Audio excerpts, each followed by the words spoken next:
Hi y'all, Kraken Latte here. This will be part 1 of a mini-series covering various items you can use to portal around the cosmos.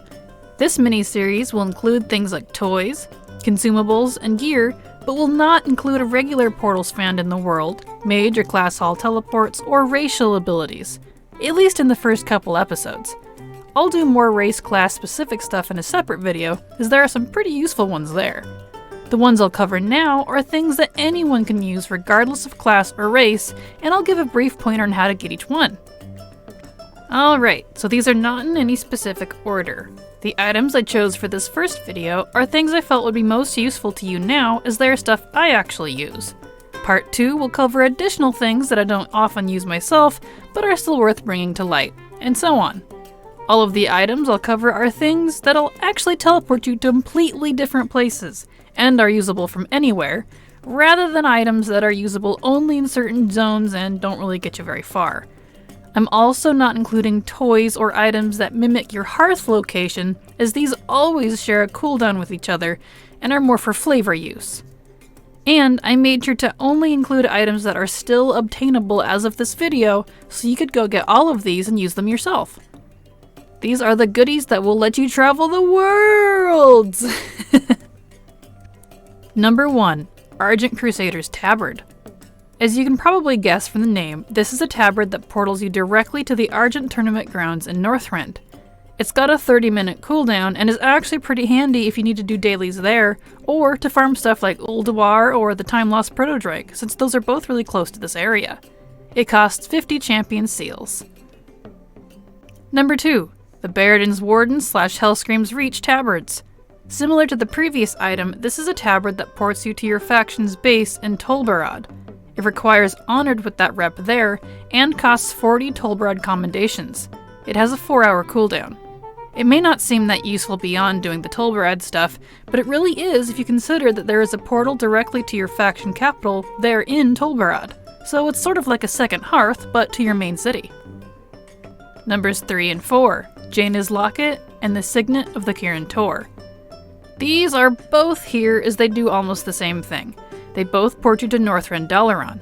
The difference is that Jaina's Locket opens a portal that lets party members use it too, while the Signet of the Kirin Tor does the same thing except for only yourself. That locket is a reward for completing the Shadowmourne legendary questline within Icecrown Citadel. This is no quick questline either, so be prepared for that. The locket has a 1-hour cooldown. The Signet, on the other hand, is a lot easier to get, but it costs between 8,500 and 6,800 gold, depending on your rep level with the Kirin Tor. You buy it from a vendor in the jewel crafting shop in Northrend Dalaran. It's spendy, but if you plan on going to Northrend a lot and you want to port there from anywhere, you'll like this piece. It's got a 30-minute cooldown. Number 5. The Time Lost Artifact. This is a trinket that portals you directly to the Timeless Isle in Pandaria. There are a lot of things to farm there, so this is super handy if you plan on going back often, since the Isle is way eastern in Pandaria. It only has a 1-minute cooldown, but you likely won't be using it back to back, so that part kinda doesn't matter. It requires Honored with the Emperor Xiaohao reputation, and costs 7,500 timeless coins to buy. Number 6. Boots of the Bay. These nifty booties port you to the inn down in Booty Bay, which is pretty helpful to get down to that part of Eastern Kingdoms. The only drawback is these have a whopping 1-day cooldown, so you can't use them often. You get them as one of the rewards from placing in the top 50 during the Stranglethorn Fishing Tournament. If you'd like tips on how to do that, I've done a video and a playthrough of the whole thing. Link for that is in the description. Number 7. Pugilist's Powerful Punching Ring. That's a lot of P's. This portals you directly to the Brawlers Guild area in Stormwind or Orgrimmar, and has a 1-hour cooldown. It's another nifty way of getting straight to your faction capital from anywhere, as well as right to the Brawlers Arena, of course. It requires rank 4 with the Brawlers Guild rep, and costs about 2,000 gold. Number 8. Direbrew's Remote. This item summons a mole machine that portals the entire party to the Blackrock Depths dungeon inside Blackrock Mountain. This is a sweet way to get to anything you need there in the mountain, since a plethora of raids and dungeons are here. If you're a dark iron ore farmer and smelter, this is a great way to get right to the depths since you can only smelt that ore here.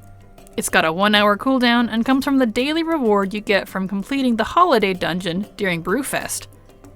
As of this video, this item is a bit glitchy though, so keep an eye out for that when you use it.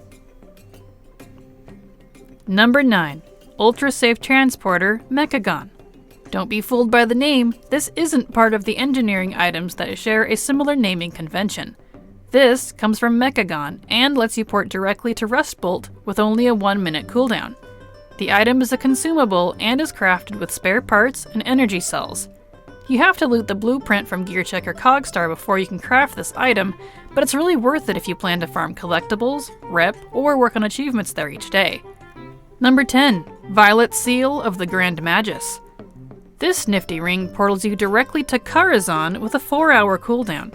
After the portal in Legion Dalaran was removed, this ring is super handy for getting to this part of the Eastern Kingdoms, especially for Horde players.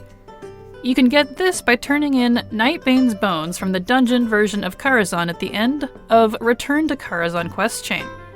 The first quest in this chain is Bookworms, which you pick up from Mage Darius directly outside the raid instance. It's not a long questline, and it is totally soloable now, since it's from a previous expansion. Numbers 11 and 12, the Blessed Medallion of Karabor and the Critter Hand Canyon plus Fractured Necrolyte Skull. Both of these items will teleport you directly to the Black Temple in Outland. The Blessed Medallion has a 15-minute cooldown and is a reward for finishing a really long quest chain that begins with Adal, the Naru in the center of Sharath City. The Critter Hand Canyon plus Fractured Necrolyte Skull are both toys that you can use to do the same thing, but perhaps in a more fun, satisfying way. The skull requires a critter to be sacrificed to open a portal for you. It can be any critter, and the cannon summons a pod of critters on demand, which can be used for the sacrifice. The skull is a toy from the Burning Crusade time-walking vendor for 750 badges, and it has a 1-hour cooldown. The cannon is a toy you get from doing the quest Wolf Pack Attack in High Mountain. Funny how they work together, right? Number 13. The Cloak of Coordination. This is a cloak you can buy from your guild's vendor if the guild has it unlocked. This cloak and its lesser versions all port you directly to your faction's capital of Stormwind or Orgrimmar. The Cloak of Coordination costs 500 gold and has a 2-hour cooldown. The Wrap of Unity costs 300 and has a 4-hour cooldown. And the Shroud of Cooperation costs 150 and it has an 8-hour cooldown. Each of these are unlocked by different guild achievements, and they don't share a cooldown, so you can get all 3 if you want 3 times the city porting. Kinda nice. Number 14, and the last item for this video, as well as my most favorite, the Potion of Deepholm. This is a consumable that instantly teleports you to Deepholm with only a 1-minute cooldown. It's crafted by alchemists, so it's not hard to get a hold of. Why is it my favorite though? Well, Deepholm has a port to your faction's capital, and it's instant. So like some of the other items on the list, it's like a second hearth. With its instant use and short cooldown, I use this the most of any item I've mentioned here. The other items that port you to or near your faction capital are just backups for me in case I run out. And the best part? You can buy and sell these, unlike the other items, with the exception of Jaina's Locket, so it's good for gold too. As always, thank you so much for watching. If you have some neat tips or feel like I missed something on this topic, share down below. If you want to see more of me in free-form, unscripted action, check me out on my gaming channel of Latte Tea. The link for that is in the description.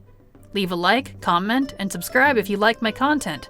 And remember, it's never too latte.